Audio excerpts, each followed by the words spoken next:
Welcome to our channel. Today we how to improve your study abroad feedback with RateMyStudyAbroad, quick tutorial step by step clearly.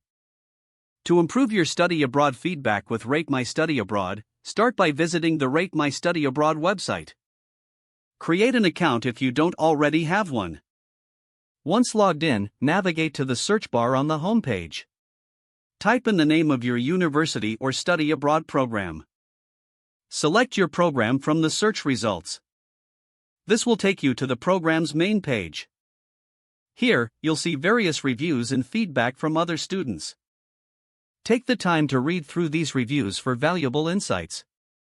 To contribute your own feedback, click on the Leave a Review button. Fill in the required fields, including your overall experience rating. Be specific about your coursework, housing, and social opportunities. Share both positive and negative aspects of your experience.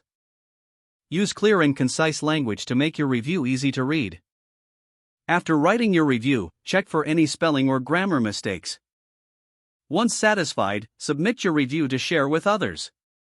Consider adding tips for future students to enhance your feedback. Engage with other reviews by liking or commenting on them. Regularly check back to see if your review has received any responses. This interaction can help build a sense of community among students. By following these steps, you can effectively improve the study abroad feedback on RateMyStudyAbroad. If the page does not load, refresh the browser or try again in a private or incognito window. Make sure you are using the correct email address, then retype it carefully to avoid small typos. If your password is not accepted, use the reset option and create a new strong password you can remember. Check your spam folder for verification or security emails, then complete any requested confirmation steps. Enable two-factor authentication if available to improve account security and reduce unauthorized access risk.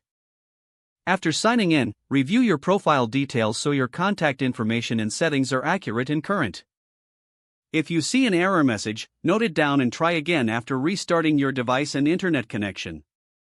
Log out when you finish, especially on shared devices, to keep your account and payment information secure. Don't forget to like this video and subscribe to our channel for more step-by-step tech guides.